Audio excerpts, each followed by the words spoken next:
Boa noite, amigos. É um prazer estar participando desse debate sobre o trabalho doméstico no Brasil, no programa Sala de Notícias em Debate. Vamos começar esse depoimento falando sobre os direitos garantidos a esta categoria hoje. Quais são? Esta categoria tem direito ao salário mínimo nacional ou regional, proporcional às horas trabalhadas. Quando falamos salário mínimo regional, poucas pessoas sabem que existem 5 estados no Brasil onde tem o salário mínimo regional, que é o Rio de Janeiro, Rio Grande do Sul, Paraná, Santa Catarina e São Paulo.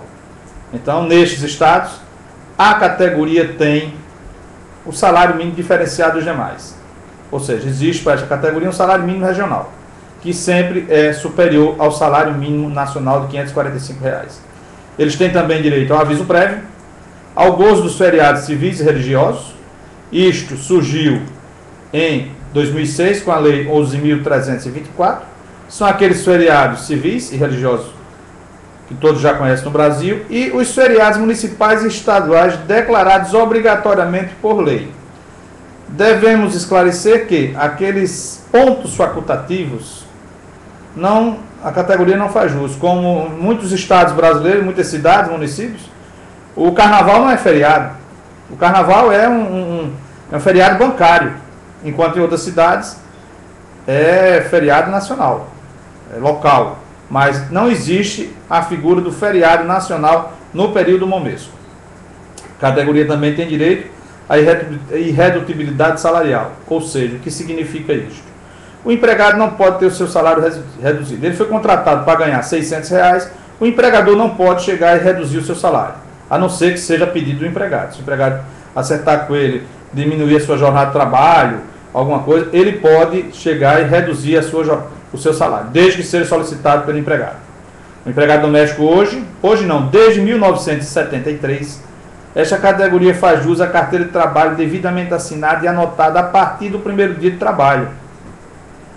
Muitas pessoas acham que durante o período de experiência, aquele 90 dias, não há obrigação de assinar a carteira de trabalho do empregado nem recolher o seu INSS, que não é verdade. Já a partir do primeiro dia você tem que assinar a carteira. Vamos esquecer essa história de que durante o contrato de experiência não deve se assinar a carteira. Deve sim. É obrigatório.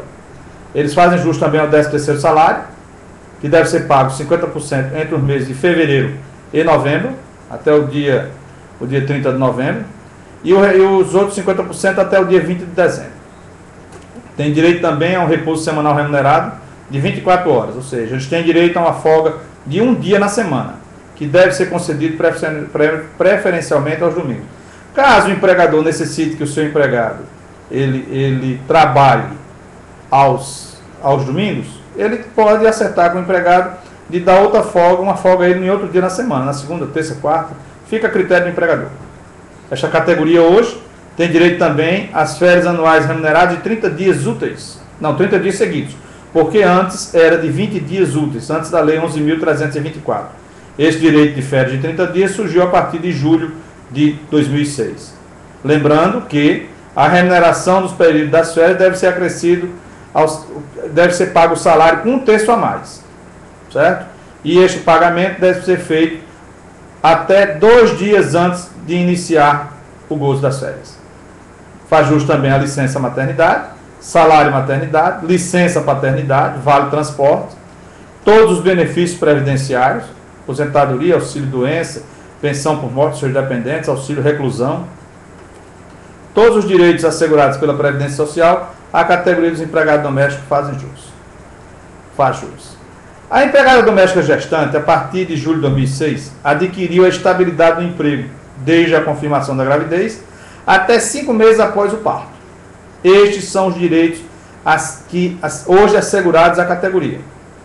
Até a presente data, os direitos assegurados são esses. O que está por vir? É isto que está, posso até afirmar, amedrontando os empregadores domésticos. Mas com um certo ajuste, tudo vai ser resolvido. Vamos explicar o que é que está por vir. Em julho deste ano, junho, houve a 10ª conferência da OIT, Organização Internacional do Trabalho, em Genebra, na Suíça. Lá foi aprovada a Convenção número 189, o que gerou a recomendação número 201. O que isto significa? Foi aprovado nesta conferência que todos os direitos assegurados a um trabalhador deverão ser assegurados à categoria dos empregados domésticos no mundo, ou seja, aqueles países que fazem parte, que fazem parte da convenção da OIT, que eles todos os anos se reúnem. Quando surgem as recomendações, todos os países geralmente acatam. E o que é que surgiu com essa convenção? O respeito aos direitos dos trabalhadores domésticos. No Brasil, como já existe podemos dizer, comparando com os demais países do mundo, que hoje a legislação que rege a categoria de empregado doméstico é uma legislação, podemos até afirmar, que é uma legislação avançada, volto a repetir, comparando com os demais países. O que é que falta hoje para estender esta categoria? É o recolhimento obrigatório do FGTS, que esse recolhimento hoje é facultativo. Não, o empregador não está obrigado a recolher o FGTS do empregado. Só está obrigado quando ele fizer o primeiro recolhimento. Se ele fizer o primeiro recolhimento, passa a ser obrigatório. Enquanto não fizer, é facultativo. Esta categoria vai ter uma jornada de trabalho definida em lei, que no Brasil vai ser uma jornada de 8 horas diárias, 44 horas semanais. Segunda a sexta, o empregado vai trabalhar 8 horas e no sábado 4 horas diárias. Isso é o que está por vir. Salário família e o auxílio acidente, que hoje o empregado doméstico ao empregado doméstico não é extensivo o auxílio acidente. Agora, eu me pergunto, estes novos direitos, o que pode acarretar? Seria melhor garantir esta isonomia ou evitar um aumento da informalidade? Eu me preocupo muito porque nós podemos estar dando um tiro no próprio pé, ou com a implantação deste novo direito, o tiro sair pela culatra. Porque o empregador doméstico pode haver uma certa rejeição dele, porque ele vai aumentar a sua despesa. Então, ele talvez não queira mais assinar a carteira do empregado doméstico, ele faça a opção por ter uma prestadora de serviço em casa, ou seja, uma diarista.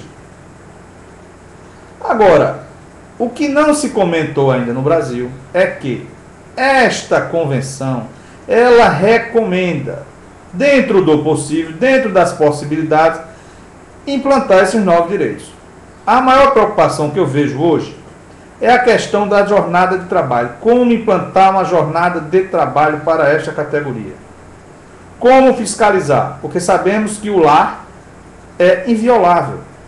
Só pode chegar um fiscal de trabalho e fazer uma fiscalização na residência hoje, se ele tiver uma ordem judicial. Então a implantação desse direito tem que ser muito bem estudada, para que não haja um aumento de informalidade. A preocupação que eu tenho é esta. E também o aumento da despesa. Mas para o aumento da despesa, o governo já antenou para o próprio Ministério do Trabalho. Ontem apresentou a presidência, nesta quarta-feira, na última quarta-feira, apresentou à Presidência da República o Simples para as Domésticas. O que é que significa esse Simples para Domésticas? É uma redução na alíquota de contribuição do INSS. O projeto, salvo engano meu, é de 14% agora. Ou seja, o empregador recolhe 7% e o empregado 7%.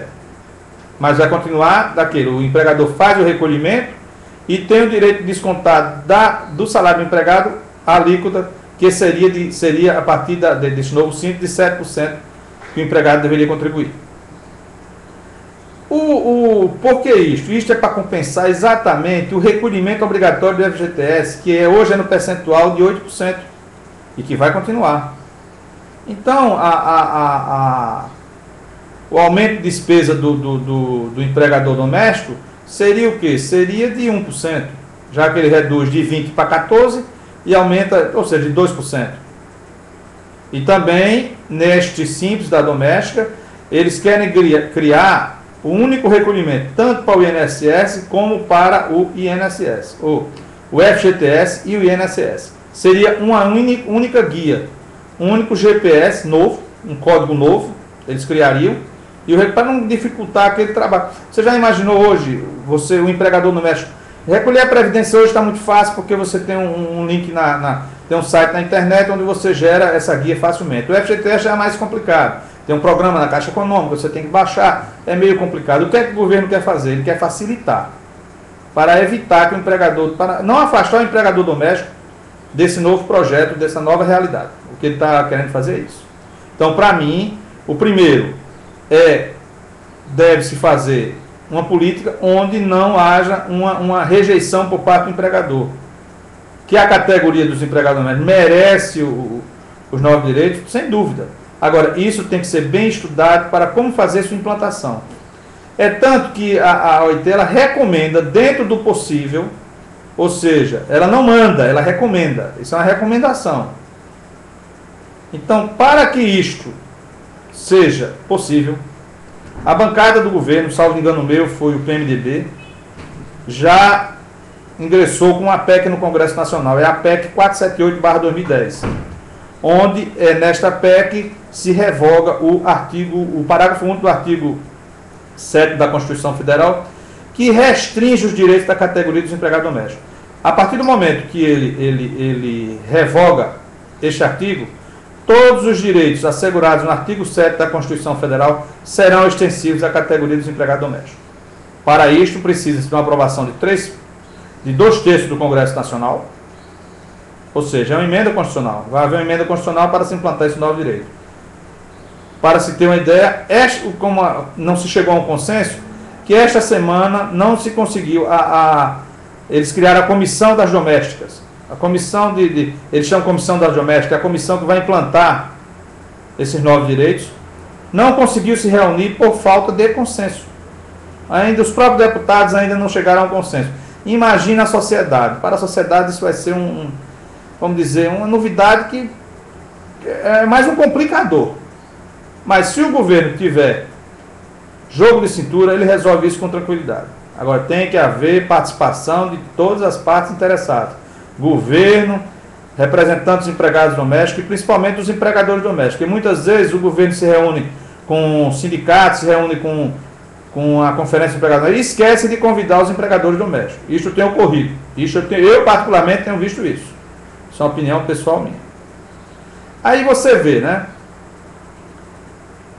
Muitos empregadores domésticos, já vi comentários de diversos, que, não, desse jeito eu não vou querer mais um empregado doméstico na minha casa. Eu vou optar por uma diarista. Realmente pode ocorrer, se não houver uma política de esclarecimento, uma política de incentivo ao empregador doméstico, ele vai optar em contratar diaristas. Quem são as diaristas? São aquelas pessoas que trabalham até 2 dias na semana em sua residência e não cria qualquer vínculo empregatício.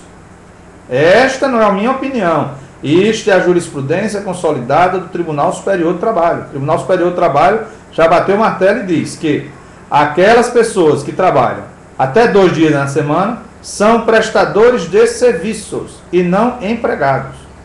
Qual a vantagem de ter uma diarista em casa hoje? Você não cria vínculo empregatício, você não precisa pagar férias, não precisa pagar 13º, não precisa recolher o INSS desse prestador de serviço. Tudo é de responsabilidade dele e não do tomador de serviço, que seria o empregador. É o que pode ocorrer. Se não se tomar cuidado na implantação das recomendações contidas, porque a conferência número 100 gerou a Convenção 189 e uma recomendação, a recomendação 201, também da própria OIT. Então a implantação disso tem que ser feita com muito cuidado e responsabilidade, para que não haja a gente pode até falar que não haja um aumento de informalidade, ou seja, deixe-se de contratar pessoas para ter aquelas diaristas em sua residência. O que não é bom. Eu não vejo isso bom para ninguém. Acho que os direitos têm que ser implantados agora com a devida responsabilidade. Como implantar? A minha maior preocupação, a dificuldade vai ser implantar a jornada de trabalho para a categoria. Não demais não, demais aos poucos vão se ajustando. É o que eu vejo, essa é uma opinião pessoal que eu tenho, e não vejo o porquê de não estender a categoria e os demais direitos. Muito obrigado pela participação.